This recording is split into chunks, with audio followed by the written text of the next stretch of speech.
ഇതാ വരുന്ന ഒരു സംഭവം കണ്ടില്ലേ നിങ്ങൾ? ഒരു ടൂറിസം ഡെവലപ്പ് ചെയ്യാനായിട്ട് ഉപയോഗിച്ചിരിക്കുന്ന ഒരു മെത്തേഡാണ്. ഒന്നുമില്ല, നമ്മളുടെ ഇടയ്ക്ക് ഒരു ഭാരതപ്പുഴ പോലെ വലിയൊരു പുഴ, ആ പുഴയിലൂടെ ഒരു ബോട്ട്, വേറെ ഒരു ഏകദേശം ഒരു ഓഡിറ്റോറിയം പോലെയോ അല്ലെങ്കിൽ ഒരു ചെറിയൊരു വീട് പോലെയുള്ള ഒരു സംഭവത്തെ ഇങ്ങനെ ഈ പുഴയോടെ വലിച്ച് ഫ്ലോട്ടിംഗ് റെസ്റ്റോറൻറ്റ് ഈ പറയുന്ന ഈ പുഴയിലൂടെ ഇങ്ങനെ വലിച്ചു കൊണ്ടുപോകുന്നു. ആളുകൾ അതിൻ്റെ മുകളിൽ നിന്നുള്ള ഈ പുഴയുടെ തീരത്തുള്ള കാഴ്ചകൾ കാണുന്നു. എന്ത് രസകരമായിട്ടാണെന്നറിയോ ഒരു ബിസിനസ് ഡെവലപ്പ് ചെയ്തിരിക്കുന്നത്, അല്ലെങ്കിൽ ഒരു ടൂറിസം ഡെവലപ്പ് ചെയ്തിരിക്കുന്നത്. ഇവിടുത്തെ ഒരു പ്രധാനപ്പെട്ട ഒരു ടൂറിസത്തിൻ്റെയാണ് ഈ ഫ്ലോട്ടിംഗ് റെസ്റ്റോറൻറ്റ് എന്ന് പറയുന്ന ഒരു സിസ്റ്റം തന്നെ.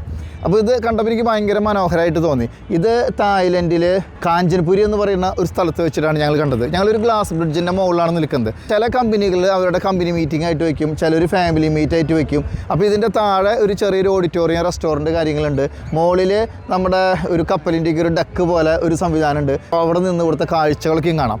അപ്പോൾ ഒരു ബിസിനസ് ഡെവലപ്പ് ആവുന്ന ഒരു മെത്തേഡാണ്. നമ്മുടെ നാട്ടിലൊന്നും ഇത്രയ്ക്കധികം പുഴകളും സംഭവങ്ങളൊന്നും ഉണ്ടായിട്ട് ഒരിക്കലും ഇതുപോലത്തെ ഒരു സംഭവം ഡെവലപ്പ് ചെയ്യുന്നതിനെ കുറിച്ച് ഞാൻ കേട്ടിട്ടുമില്ല, നമ്മളൊന്നും ചിന്തിച്ചിട്ട് പോലും ഇല്ല. ഇത് ഇവിടുത്തെ ഒരു പ്രധാന ഒരു ടൂറിസത്തിൻ്റെ ഒരു ഭാഗമാണ്, അല്ലെങ്കിൽ ഇവിടുത്തെ ഒരു വരുമാനത്തിൻ്റെ ഒരു മാർഗ്ഗം തന്നെയാണ്. നമ്മുടെ നാട്ടിലേക്ക് ഇത്രയ്ക്കധികം പുഴകളൊക്കെ ഉള്ള നിലയ്ക്ക് ഈ ഒരു സിസ്റ്റം വളരെ സിമ്പിളായിട്ട് ഡെവലപ്പ് ചെയ്യാവുന്നതുള്ളൂ.